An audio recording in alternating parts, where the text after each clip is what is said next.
Hi everybody, I'm Kevin. Thanks for joining me here at Midwest Woodcraft. Today's a real bright, hot, sunny day here in central Illinois, and I just thought I'd get out and practice a little bit of fire by magnification. Can be a really great, effective way to get your fire started. However, it is kind of susceptible to weather conditions and the canopy of the forest below. You may have to go out into an open area and maybe transport that ember back to camp. So we're going to talk a little bit about that too. But anyhow, just give me a couple minutes here. I'll get set up and I'll be right back with you. Okay guys, so today I'm going to be going with a Fresnel lens for this. You could use a regular magnifying glass, that works really well. I've seen guys use water bottles or even a conical piece of ice to pull this off. But today we're going to go with the Fresnel lens. I like the Fresnel lens because it's slim and compact. It doesn't take up much space. You can just kind of stash it at the bottom of your fire tin and it doesn't take up any room. First we're going to go with this piece of char out of the fire. Now you could do the same thing with char cloth or almost any black object because the dark color is going to absorb the heat a little bit quicker. And another good thing about something like this that's going to last for a while is the fact that if you have to transport this, you can go ahead and get it lit.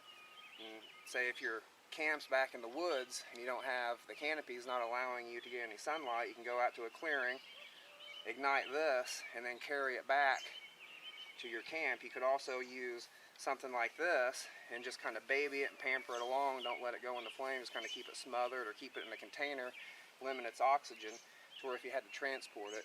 Cattail tops work really well too when they're still compressed. They kind of light like a punk or a cigar and they'll burn for a really long time. I do have an old video about that on the channel somewhere if you want to check that out. But we're going to start off first with this piece of char. And like I said, since it's black, it's going to absorb the heat a lot quicker. We're going to take our lens, we're going to hold it above in the right angle of the sun. You may be able to see that light spot there. Well, that's my beam from the lens, and it's square because of this Fresnel lens. If you have a conical lens, it's going to be a round beam there.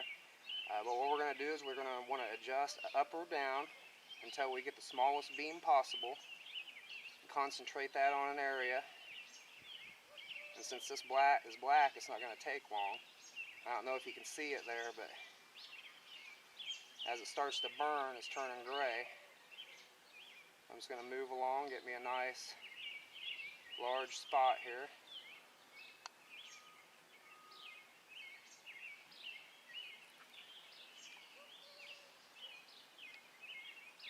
I don't know if you can see that or not. But like I said before, this is going to last for a little while, so you could transport this to your camp or whatever. Now to light my bird's nest, what I've done here, and this is a little trick I learned a few years ago from David Wendell over at Bushcraft on Fire, is take a piece of that tinder and you compress it into a ball. And that's going to give you something to concentrate your beam on. If you're trying to light this tinder bundle, you're going to have all these hairs, and you're not going to have a concentrated compact area to focus the beam on. Normally you don't want it compacted like that, but in this case it's going to help us. So we'll do what we did before. We'll focus our beam right on that ball. Sorry, the neighbors all decided to get their motorcycles out. You can see it's starting to smoke there, turning black.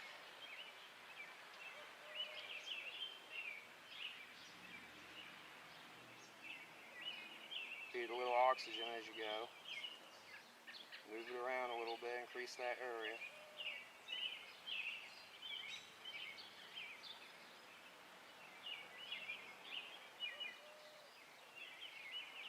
And make sure it's burning on its own.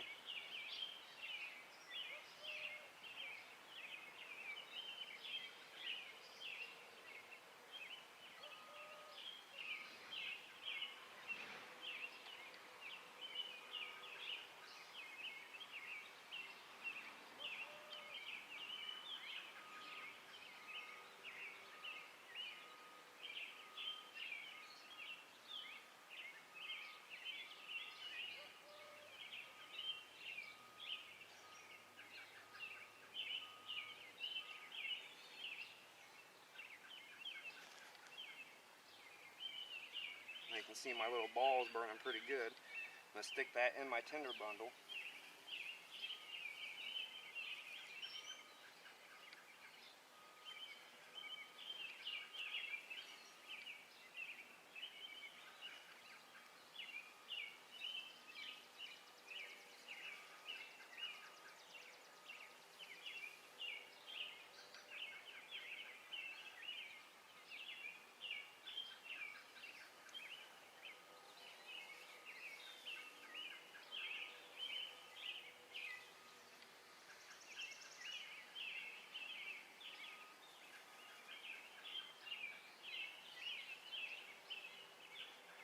being a little stubborn.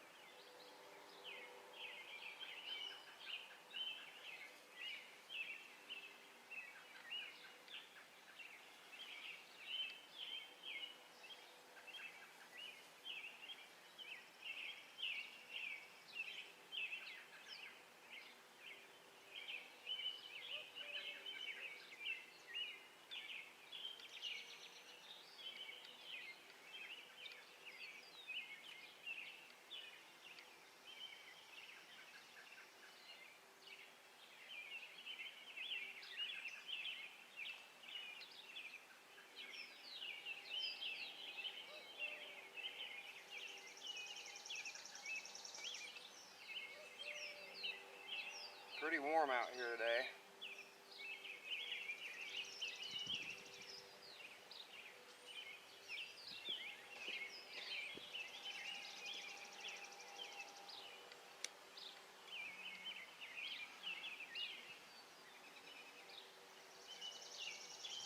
Being really stubborn.